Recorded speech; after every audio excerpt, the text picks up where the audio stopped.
How's it going, everyone? NeedleMouse here. Sonic Frontiers to me still remains as one of my personal favorite Sonic games, and oftentimes trades place with Unleashed as the best one ever. I can often look past the somewhat janky gameplay and see what truly looks like a really good video game. I love the open zones, I love the story, and of course those Titan fights are just amazing. But if there's one thing that many people did not like about Sonic Frontiers, it's cyberspace. Whether it was due to the controls, the level design being ripped from past games, the reused environments, whatever the hell this was, or a combination of all of those, many people dismiss this part of Sonic Frontiers completely in their reviews, simply writing it off as bad. So I'm here to say that this is not the case. Today, we shall take a look at cyberspace, from pre-game to launch to update 3, and let me explain why I think that Sonic Frontiers' cyberspace is actually kind of great. But first, let's get a little background. Before Sonic Frontiers released in November of 2022, we were living off leaks, one of which was that we were going to get remakes of previous levels from the franchise. Now, many people, including myself, thought that Cyberspace would be sort of like Sonic Generations with this level design, and how it was going to bring back its stages. In fact, I vividly remember talking about how it would be so cool if we got stages like Stardust Speedway, or even maybe stages like Kingdom Valley. But when we saw our first glimpse of these stages, well, it was disappointing to say the least. Apart from the fact that the first stage was Green Hill,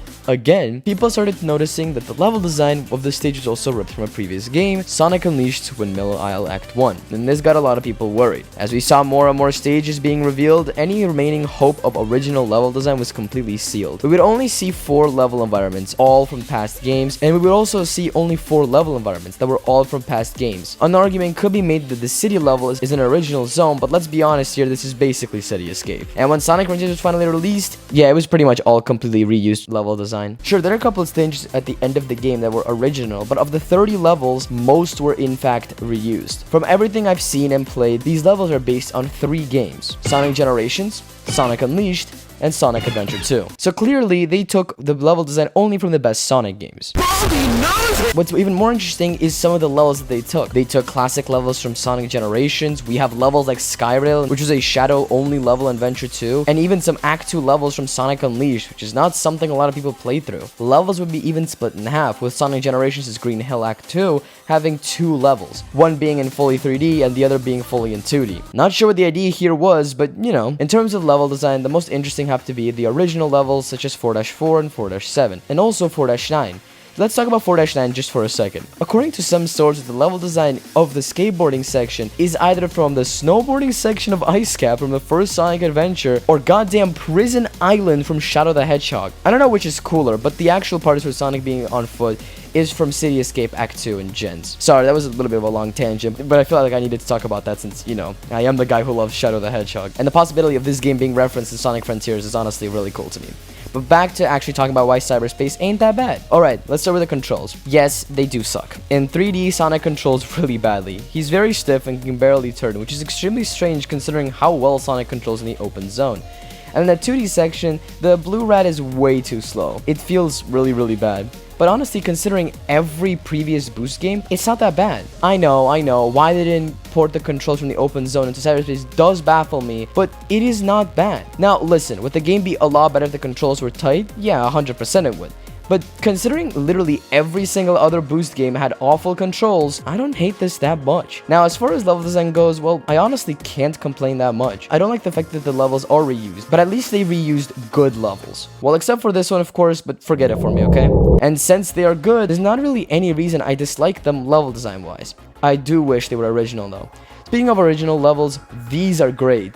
Like I said before, 4-4 and 4-9 are probably the best ones and are honestly so much fun. But even then, cyberspace was just okay. But that was until we found this. Dash. This is an incredibly powerful move that allows Sonic to skip entire sections of a level. The homing dash might be one of the most fun glitches ever found in Sonic Frontiers. At this point, everyone and their grandma knows how to perform the move, but for those who don't, you first have to homing attack onto a spring or an enemy, and before Sonic connects to the spring, hit boost, and then you go flying. It is so much fun. Levels are opened up in ways never before seen, and it becomes so much more fun. You can literally skip whole levels thanks to this broken yet amazing move. And although yes, you can argue that this move was unintentional and this isn't how you're supposed to play cyberspace, it does make the levels much more fun. In addition, rail launching is another move that can be used here, and it works with wonderful effect. Combining these two moves creates such an interesting dynamic, since you actually have to think about how to execute these moves to beat the level faster. This made Cyberspace so much more fun, as the player had to discover a crud ton of paths everywhere so they could shorten their fastest time on each level. I only wish the S ranks were as tight as 1-2's. If all the level S ranks were difficult, this would make Cyberspace a lot more fun, but alas, well, that didn't happen. And that's pretty much how Cyberspace would remain for about half a year until we got Update 2. Update 2 gave us a lot of things, the most prominent of course being the spin dash, and the fact that momentum carried over into jumps. So how did that work out for Cyberspace? Wow, oh well, okay then, he's gone. If Cyberspace wasn't broken enough with the homing dash and rail launching, well it certainly is now. Spin dash, as well as the brand new physics, break Cyberspace, and it honestly makes it so much more fun. Now you have 3 different moves that all have different properties and can be even chained together, and well now the levels become truly amazing. These levels have honestly been transformed so much after all the moves were discovered and added to the game, and only in the best ways possible. In particular, the addition of the spin dash has made even the 2D levels fun, due to the fact that the spin dash goes just as fast as it is in 3D. At this point, the regular Cyberspace levels have become fun to play due to all of these moves, and they could have left it there. They could have done nothing else, and Cyberspace would have been at the minimum at this point passable. But Sonic Team went a step higher, which is a little surprising. The Final Horizon was the third and final update to Sonic Frontiers, and was one that I loved.